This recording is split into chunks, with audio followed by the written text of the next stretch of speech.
Welcome, one and all to The Late Show. I'm your host, Stephen Colbert. And folks, in light of the darkness that is the Trump presidency, I'd like to start tonight with something nice. Last night, gymnastics world champion Simone Biles threw out the first pitch at Game 2 of the World Series, but first, she did something really cool. There she is, and whoop! Keep in mind, she did that before the game started. Can you imagine watching that? And then watching baseball? Wow. It would be like an MC. It would be like an MC saying, "Ladies and gentlemen, we sure hope you enjoyed Lizzo. Now please welcome to the stage, baseball."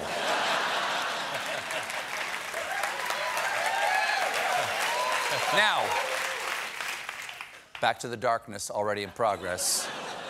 Late today, we learned that Trump will be attending the World Series on Sunday.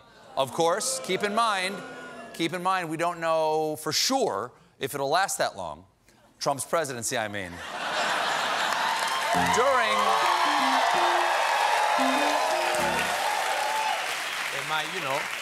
During an Oval Office ceremony, reporters say he was asked if he'd throw out the first pitch. Now, it's probably not going to happen. First of all, I'm not sure if he could stick the backflip. Second, we know he's not very good at doing things one-handed. Ladies and gentlemen, the President of the United States. Okay, everybody, get ready for a little chin music. Here we go. Yesterday, pick it up. It made it. That's 60 feet. Yesterday, the president gave a speech at an energy convention in Pennsylvania and focused on the technology of the future, wall. We're building a wall on the border of New Mexico, and we're building a wall in Colorado. That's right. We're building a border wall in Colorado. Once they're done with that, they're building a naval base in Idaho. Now, a lot of people, including me, mocked the president for this, ha-ha. So, late last night, he tweeted, kiddingly, "We're building a wall in Colorado," then stated, "We're not building a wall in Kansas, but they get the benefit of the wall we're building on the border," referred to people in the very packed auditorium from Colorado and Kansas getting the benefit of the border wall. Yeah, obviously. Obviously, like it says in the parentheses, he was kiddingly. I mean, if you look at the tape, it's clear he was doing a jokel.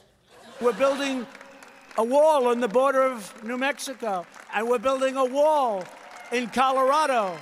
We're building a beautiful wall, a big one that really works. Yeah, that's how you know he's kidding, because he said it really works. You know the old joke, two peanuts were walking down the street, and one was assaulted. Really, brutally assaulted.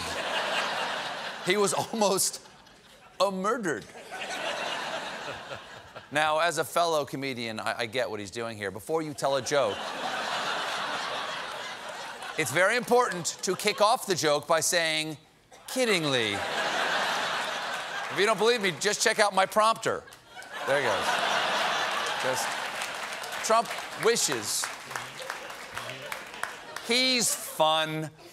Trump wishes the Democrats were kiddingly about impeachment, because it's not easy for Republicans to defend Trump these days. We have a transcript of the phone call where Trump pressures Ukraine to investigate Biden. Then Trump admitted it on camera. Then Mulvaney admitted to quid pro quo on camera. So, left with nothing else, yesterday, House Republicans stormed the impeachment hearings. That is a large herd of white men. By the way, a herd of white men is called a J. Crew. A J. Crew of white men. I'm a member. This mob was led by Florida Representative Matt Gaetz, seen here on Bring Your Chin to Work Day. This was a desperate, cynical ploy to discredit the basic principles outlaid in our Constitution. But Gaetz sees himself as a hero. We were, the 300 standing in the breach to try to stop the radical left from storming over our democracy. Okay, all right, that's one point of view. For a rebuttal to Matt Gaetz' analogy, we go now to King Leonidas.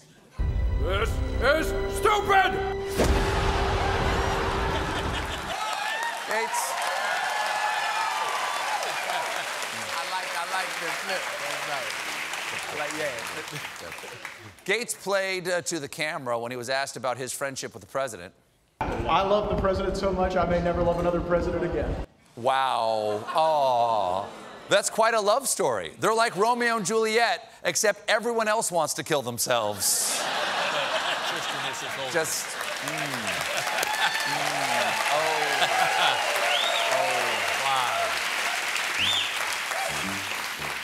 Apparently, the president knew about the stunt ahead of time, and today he tweeted, "Thank you to House Republicans for being tough, smart, and understanding in detail the greatest witch hunt in American history.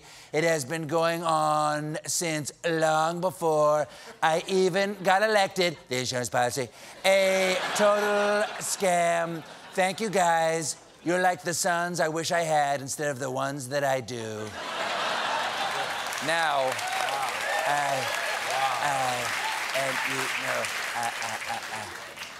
the GOP is saying we need to know what's going on inside of there. But here's the thing. 47 Republicans on the committees leading the investigation have access to the closed-door depositions, and Republican lawyers are given the same amount of time to question witnesses as Democratic counsels.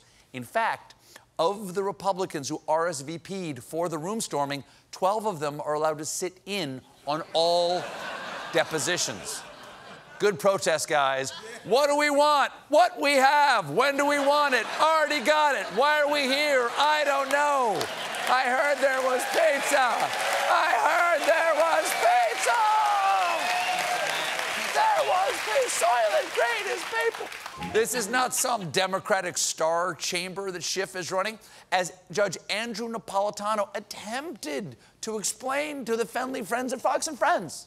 As frustrating as it may be to have these hearings going on behind closed doors, the hearings over which Congressman Schiff is presiding, they are consistent with the rules. They can make any rules they want. Well, they can't change the rules. They follow the rules. And when were the rules written? Last, in January of 2015. And who signed them? John Boehner. And who enacted them? A Republican majority. What? If Boehner did this, that means the deep state has created a time machine and gotten to the Republicans in the past. Quick, can we get a picture of John Boehner from 2015? Great Scott! Gigawatts. All of this would be damning to the GOP's complaints if facts mattered. I miss you, facts. Come back. I'll floss this time. So why did the Republicans pull this stunt? Well, one former prosecutor explains, it's often said of trial lawyers that when the law is not on their side, they pound on the facts. When the facts are not on their side, they pound on the law. When neither the law nor the facts are on their side, they pound on the table. Oh, Trump is way ahead of you folks. He's not pounding on the table. He's quarter pounding on the table. But abundanza. I am a river unto my... But even the Republican sham argument that the whole thing is a sham might be about to crumble because House Democrats plan to make the impeachment probe public as soon as mid-November, just in time to ruin Thanksgiving. Hi, Aunt Margaret, can you pass the turkey? Trump was right about Turkey and Ukraine. Witch hunt. You want gravy with your honey-baked scam, buddy? No, I know. She seems mad. She seems really mad. I think I know which turkey Trump's going to pardon this year. The walls, no. The walls are closing in on the Trump administration, and that includes on Trump attorney and man asking if you're going to finish that baby, Rudy Giuliani. Oh, my. Cannibalism.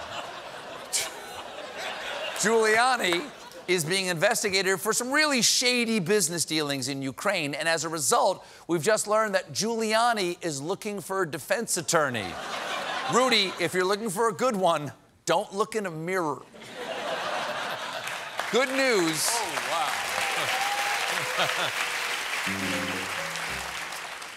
But there's good news for everybody out there who's so high they can't remember the beginning of this sentence, because earlier today, presidential candidate Bernie Sanders unveiled his plan to legalize marijuana. That's right. Bernie and marijuana, two of the easiest cheer lines in show business. In honor of his new policy, Bernie also unveiled his new slogan, "Feel the burn and hold it in until you start coughing." Fittingly,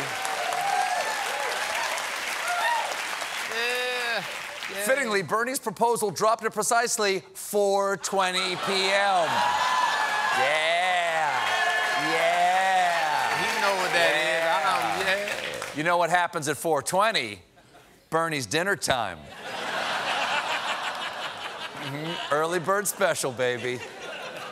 I can't wait to see Bernie high. I'm 100% baked on the sticky, icky chronic, and I promise to eat 99% of those Little Debbie Swiss rolls. Together, we will trip balls. I've got a great show for you tonight.